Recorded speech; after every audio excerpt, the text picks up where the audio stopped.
Buongiorno e bentornati alla Tu per Tu. Oggi sono con Alberto Villanova, capogruppo della Lega in Consiglio regionale. Buongiorno, grazie per essere con noi. Buongiorno a voi, grazie dell'invito. Non potevamo non partire da un tema che in queste ore è caldissimo, che è quello dell'autonomia. Poche ore fa si è trovata la prima giornata dell'autonomia, un momento per rivendicare quanto fatto e anche per dire che non ci si ferma. È così, i vertici possono stare tranquilli, quelli che vogliono autonomia ovviamente. I Veneti possono stare tranquilli che andremo avanti sicuramente senza fermarci per quello che riguarda una battaglia che i Veneti hanno chiesto con un referendum 7 anni fa.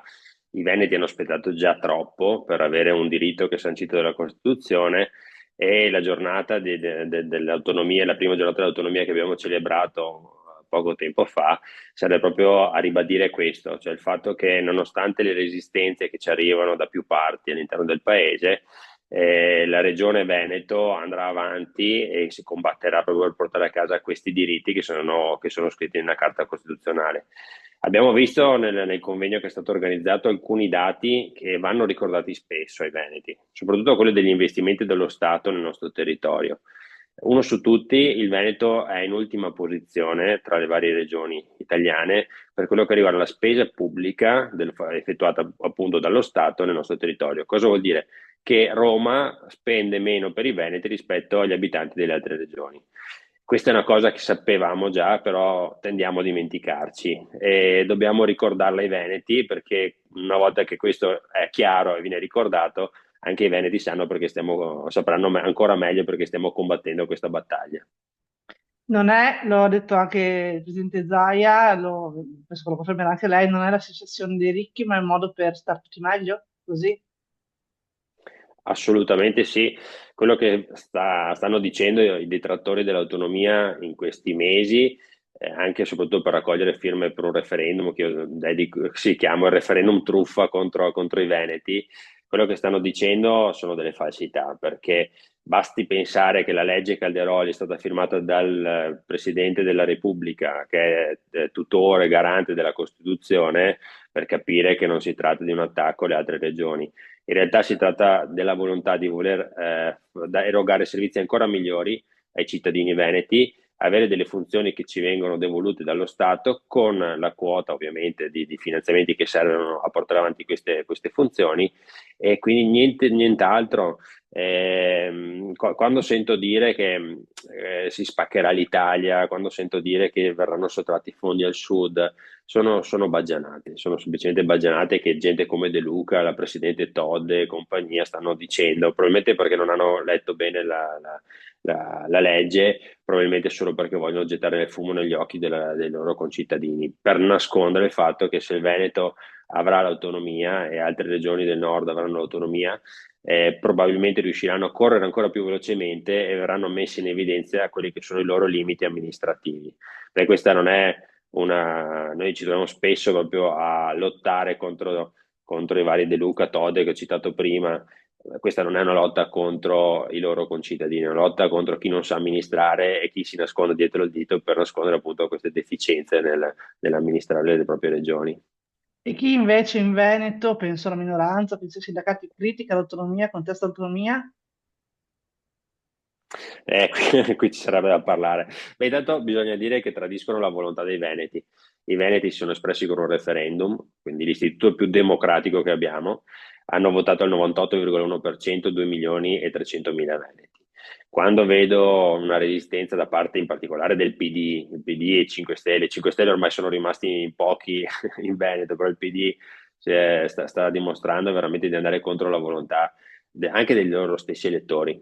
Tra i quei 2 milioni e 300 mila veneti sicuramente c'erano tanti elettori del PD che hanno votato a favore e penso che il Partito Democratico si stia affermando proprio come un partito che va contro l'autonomia a prescindere, anche perché se dal 2001, quando è stata riformata la Costituzione, da loro, tra l'altro, non è mai stata fatta una proposta concreta, non è mai stata portata in Parlamento una proposta concreta di autonomia, ma si è solo cercato di far finta di fare qualcosa.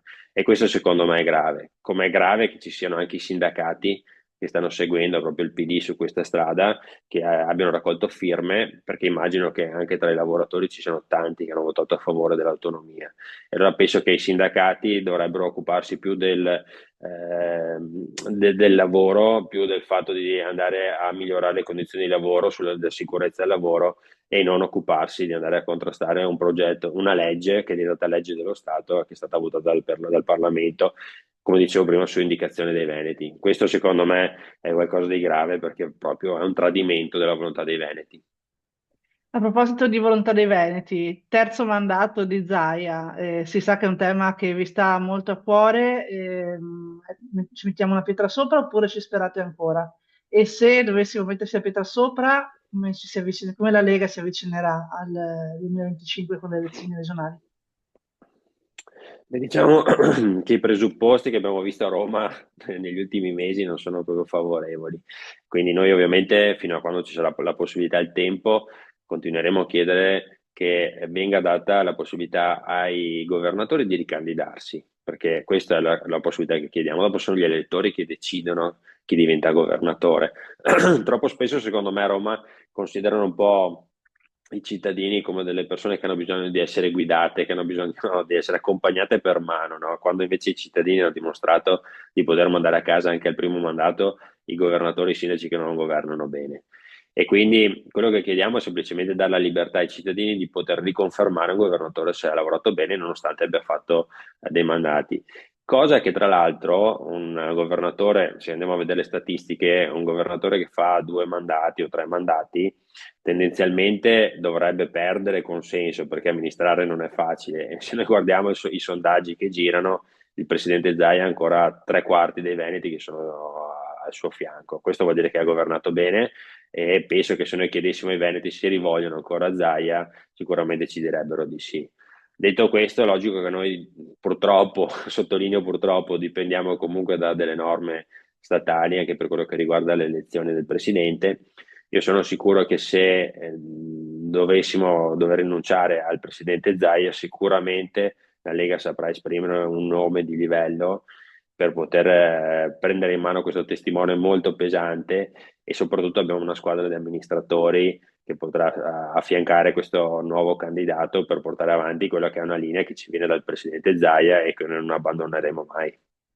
E deve essere la Lega a esprimere candidato comunque, è una domanda che insomma, rispetto alle posizioni di Fratelli d'Italia è d'obbligo. Ma io credo che il mio partito, la Lega, in particolare la Liga Veneta, non possa rinunciare al Veneto, perché è una regione che ha un peso simbolico, politico per noi talmente grande che rinunciare al Veneto vorrebbe decretare la fine della Liga, secondo me. Quindi dobbiamo fare tutto quello che è nelle nostre possibilità per fare in modo che la regione Veneto rimanga a guida leghista, anche perché è la regione portabandiera dell'autonomia. Siamo la regione dove è partito tutto l'iter del referendum. Se non ci fosse stato il Veneto con quel famoso referendum, probabilmente non si parlerebbe di autonomia oggi, e quindi credo che sia fondamentale per noi mantenere la guida, e su questo, per quello per quel poco che posso fare io, sicuramente mi batterò affinché la guida rimanga appunto in capo, ovviamente noi speriamo il presidente Zaia, ma se non fosse possibile comunque a uno dei nostri esponenti. Io ringrazio Alberto Villanova, capogruppo della Lega in Consiglio regionale, per essere stato con noi. A presto, ci risentiremo certamente. Grazie, grazie, buona giornata.